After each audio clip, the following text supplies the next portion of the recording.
Yang pakikipagrelasyon, may aral ang Diyos dyan. Kahit anong relasyon, may aral. Unang-una, dapat mong maintindihan yung nasa Kawikaan 22:24. Ganito sinasabi ng kasulatan. Huwag kang makipagkaibigan sa taong magagalitin, at sa mainiting tao ay huwag kang sasama. Bakit? Baka ka matuto ng kanyang mga lakad at magtamo ng silo sa iyong kaluluwa. Ayan, maliwanag yan. Hindi basta ka nakikipagkaibigan o nakikisama. Sabi, huwag kang makipagkaibigan sa taong magagalitin. Yung hot-headed. Ano? Yung laging galit. At sa mainiting tao, huwag kang a furious man. Huwag kang sasama. Sabi niya. Baka matuto ka ng kanyang lakad at magtamo ng silo sa iyong kaluluwa. Yan, aral na ng Diyos yan. Hindi ka basta nakikipagkaibigan o nakikisama. Opo. Lalo na kung makikipagrelasyon ka parang boyfriend or girlfriend. Kung mo ba maganda, okay na sa'yo. O kung mo pogi, baka lasenggo naman. Pogi nga, barkada naman ang aatupagin, kawawa ka naman. Pakinggan nyo, sa 23:20 ng Kawikaan. Huwag kang mapasama sa mga mapaglango, sa mga mayamong mangangain ng karne. Mga lasenggo, naku, mahirap kasama sa buhay. Ang sabi ng Diyos, huwag kang sasama riyan. Kung ako ang babae, hindi ako mag-aasawa ng lasenggo. Lahat ng kalbaryo sa buhay, Opo. ang asawa mo, lasenggo. Mahirap mapigil yan lasenggo dahil addiction yan eh. Opo. Yung addiction sa alcohol, yung lasenggo, napakahirap yan. Sa karanasan ko sa pag-akay ng tao, maliban talaga lang na sumasampalataya, napakahirap magbago niyan lasenggo. I'm speaking out of experience. Sa meron na pong mag-aapat na taong pag-akay ko sa mga tao, pinakamahirap akayin lasenggo. Lasenggo.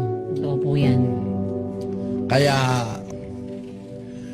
ngayon din naman sa sa pakikisama sa merong mga iba-ibang bagay na sinasabi sa Biblia na dapat kang cautious sa pakikisama o pakikipagrelasyon.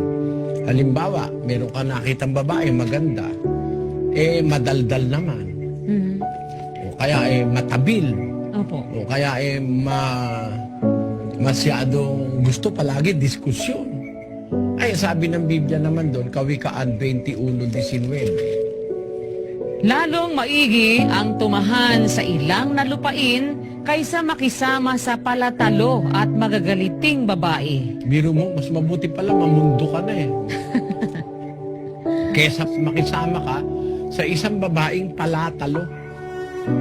Gusto lagi daldalan, away, magagalitin pa. Paano ba sa English yun? It is better to dwell in the wilderness than with a contentious and an angry woman. Contentious, gusto laging may diskusyon. Lagi gusto siya bida at laging galit. It is better to dwell in the wilderness than with a contentious and an angry woman. Kaya may mga aral ng Diyos para malaman mo kung titignan mo pagka ganito na, didistansya ka na. Ganyan ang ibig sabihin niya. Meron talagang mga aral, kapatid. Alam mo ang ugat nito, kasi ang gusto ng Diyos, huwag kang ma-spoil nung masamang sasamahan mo. Nasa 13:20 ng Kawikaan, pakinggan mo. Umakad ka na kasama ng mga pantas na tao at ikaw ay magiging pantas. Ngunit ang kasama ng mga mangmang ay mapapariwara. Hiro mo yun? He that walketh with wise men shall be wise, but a companion of fools shall be destroyed. Ang kasama ng mangmang mapapariwara. Alam mo kasi kung bakit mapapariwara? Bakit po? Nandun sa unang Korinto 15, sinasabi sa 33 ang ganito. Huwag kayong padaya. Ang masasamang kasama ay sumisira ng magagandang ugali.